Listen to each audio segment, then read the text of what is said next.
ಮುತ್ತುಪರಾಯಿ ಪುತ್ರ ರಿಕ್ಕಿ ರೈ ಮೇಲೆ ಫೈರಿಂಗ್ ಪ್ರಕರಣಕ್ಕೆ ಸಂಬಂಧಪಟ್ಟಂತೆ ರಿಕ್ಕಿ ರೈ ಮೇಲಿನ ದಾಳಿ ವಿರುದ್ಧ ಜೈ ಕರ್ನಾಟಕ ಸಂಘಟನೆ ಕಿಡಿಕಾರ್ತಾ ಇದೆ. ಗೃಹ ಮಂತ್ರಿಗಳನ್ನ ಶೀಘ್ರವೇ ಭೇಟಿ ಆಗ್ತೇವೆ ಅಂತ ಕೂಡ ಹೇಳ್ತಾ ಇದೆ. ಸೂಕ್ತ ತನಿಖೆ ನಡೆಸುವಂತೆ ಸಚಿವರಿಗೆ ಮನವಿಯನ್ನ ಮಾಡ್ತೇವೆ. ಆದಷ್ಟು ಬೇಗ ದುಷ್ಕರ್ಮಿಗಳನ್ನ ಬಂಧಿಸಬೇಕು. ಜೈ ಕರ್ನಾಟಕ ರಾಜ್ಯಾಧ್ಯಕ್ಷ ಜಗದೀಶ್ ಹೇಳಿಕೆಯನ್ನ ಕೊಟ್ಟಿರುವಂತದ್ದು. ರಿಕ್ಕಿ ರೈ ಮೇಲಿನ ದಾಳಿ ಇದೆಯಲ್ಲ, ಈ ವಿಚಾರಕ್ಕೆ ಸಂಬಂಧಪಟ್ಟಂತೆ ಇದೀಗ ಒಂದ್ ಕಡೆ ತನಿಖೆ ಚುರುಕುಗೊಳಿಸಿದ್ದಾರೆ. ಯಾರ ಕೈವಾಡ ಇದೆ ಅನ್ನೋದರ ಕುರಿತು ತನಿಖೆ ಕೂಡ ನಡೀತಾ ಇದೆ. ಇದೀಗ ವ್ಯಕ್ತಿ ಗೊತ್ತಿದೆ ಆ ನೋವೇನು ಅಂತ ಹೇಳಿ, ಹಾಗಾಗಿ ಯಾರನ್ನೂ ಸಹ ಟೀಕೆ ಮಾಡ್ತಕ್ಕಂಥದ್ದಲ್ಲ. ಯಾಕೆಂದ್ರೆ ನಮ್ಮ ಪೊಲೀಸ್ ಇಲಾಖೆ ಬಹಳ ಸೂಕ್ಷ್ಮವಾಗಿ ಇದನ್ನ ಪತ್ತೆ ಹಚ್ಚುತ್ತಾರೆ, ಮತ್ತೆ ಸಂಬಂಧಪಟ್ಟಂತವ್ರು ಯಾರಿದ್ದಾರೆ ಇದ್ರ ಮೇಲೆ ಅವ್ರಿಗೆ ಕ್ರಮ ಜರುಗಿಸ್ತಾರೆ ಅಂತಕ್ಕಂಥದ್ದು ನನ್ನ ಒಂದು ಭರವಸೆ ಇದೆ. ಇಲ್ಲ, ಅದೇನಾಗಿದೆ ಅಂದ್ರೆ ಈ ಜಾಗ ಬಹಳ ಸೂಕ್ಷ್ಮವಾದ ಜಾಗ, ಮಾತನಾಡ್ಲಿಕ್ಕೆ ಆಗಲ್ಲ. ಯಾಕೆಂತಂದ್ರೆ ಇದು ಸರ್ಜರಿ ಮಾಡಿರ್ತಕ್ಕಂಥದ್ರಿಂದ ಮಾತನಾಡ್ಲಿಕ್ಕೆ ಕಷ್ಟ ಆಗುತ್ತೆ. ಮಾತಾಡಿದ್ರೆ ಬ್ಲೀಡಿಂಗ್ ಶುರುವಾಗುತ್ತೆ. ಆ ಕಾರಣಕ್ಕೋಸ್ಕರ ಮಾತನಾಡ್ಲಿಕ್ಕೆ ಆಗಲ್ಲ. ಸ್ವಲ್ಪ ರೆಸ್ಟ್ ಅವಶ್ಯಕತೆ ಇದೆ, ವಿಶ್ರಾಂತಿ ಬೇಕಾಗಿರೋದ್ರಿಂದ ಇನ್ನೂ ಒಂದು ದಿನ 2 ದಿನ ಮುಕ್ತವಾಗಿ ಮಾತನಾಡ್ಲಿಕ್ಕೆ ಕಷ್ಟ ಆಗುತ್ತೆ.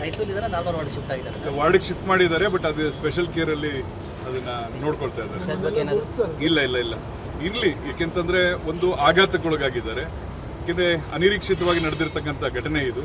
ಮತ್ತೆ ಮಧ್ಯರಾತ್ರಿಯಲ್ಲಿ ಈ ತರ ಆಗಿರ್ತಕ್ಕಂಥದ್ರಿಂದ ಸ್ವಲ್ಪ ಮನಸ್ಸಿಗೆ ಒಂದು ಕಡೆ ವ್ಯಥೆ, ಜೊತೆಗೆ ಈ ಪರಿಸ್ಥಿತಿಯನ್ನ ನೋಡಿದಾಗ ಇನ್ನೊಂದು 2 ದಿನ ರೆಸ್ಟ್ ಮಾಡ್ಲಿ ಅಂತಕ್ಕಂಥದ್ದೇ ನಮ್ಮ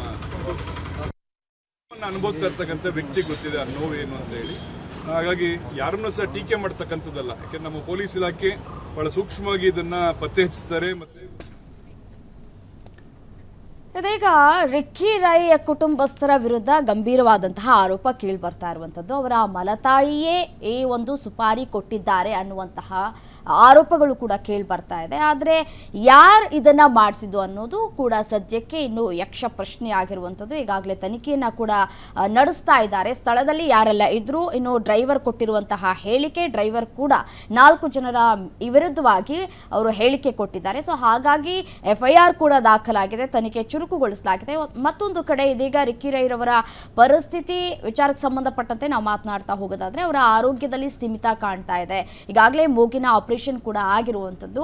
ಅವರು ಹುಷಾರಾಗೋದಕ್ಕೆ ಸ್ವಲ್ಪ ಟೈಮ್ ತೆಗೆದುಕೊಳ್ಳುತ್ತೆ. ಅವರ ಹೇಳಿಕೆಗಳು ಇಲ್ಲಿ ಸಾಕಷ್ಟು ಪ್ರಾಮುಖ್ಯತೆಯನ್ನು ಕೂಡ ಪಡೆದುಕೊಳ್ಳುತ್ತೆ. ಯಾರು ಶೂಟರ್ ಇಲ್ಲಿ ಅನ್ನೋದು ಒಂದು ಕಡೆ ಪ್ರಶ್ನೆ. ಯಾವ ರೀತಿಯಾದಂತಹ ಸ್ಕೆಚ್ ಹಾಕಿದ್ರು, ಅದೇ ರೀತಿಯಾಗಿ ಈಗಾಗಲೇ ಸ್ಥಳದಲ್ಲಿ ಮೊಬೈಲ್ ಕೂಡ ಸಿಕ್ಕಿರುವಂಥದ್ದು. ಮೊಬೈಲಲ್ಲಿ ಸಿಮ್ ಇಲ್ಲ ಅಂತಂದ್ರೂ ಪರವಾಗಿಲ್ಲ, ಅದರಲ್ಲಿ IMEI ನಂಬರ್ ಇರುತ್ತೆ. ಆ ಒಂದು IMEI ನಂಬರ್ ಆಧಾರದ ಮೇಲೆ ಆ ಮೊಬೈಲ್ ಯಾರ್ದು, ಆ ಸಿಮ್ ಬಳಕೆ ಮಾಡಿದ್ದು ಯಾವ ಸಿಮ್ ಬಳಕೆ ಮಾಡಿದ್ರು, ಅದೇ ರೀತಿಯಾಗಿ ಟೆಕ್ನಿಕಲ್ ಎವಿಡೆನ್ಸ್ ನಲ್ಲ ಪೊಲೀಸರು ಕಲೆ ಹಾಕ್ತಾರೆ. ಮತ್ತೊಂದು ಕಡೆ ಸುಪಾರಿ ಕೊಟ್ಟಿದ್ದ ಅಥವಾ ಅಲ್ಲಿನ ಲೋಕಲ್ಸ್ ಏನ ಅನ್ನುವಂಥದ್ದು ಒಂದು ತಿಳ್ಕೋಬೇಕು. ಕುಟುಂಬದ ಕಲಹ ಅನ್ನೋದಾದ್ರೆ ಈಗೇನ್ ಕಂಪ್ಲೇಂಟ್ಗಳು ಅಂದ್ರೆ ಹೆಸರುಗಳು ಕೇಳಿ ಬಂದಿದೆ FIR ನಲ್ಲಿ, ಅವರೇನ ಅನ್ನೋ ಹಿನ್ನೆಲೆಯಲ್ಲಿ ತನಿಖೆ ಕೂಡ ಆಗತ್ತೆ. ಸೊ ನೋಡೋಣ ಹೆಲ್ತ್ ರಿಪೋರ್ಟ್ ಏನ್ ಬರುತ್ತೆ ರಿಕ್ಕಿ ಅವ್ರದ್ದು ಅಂತ.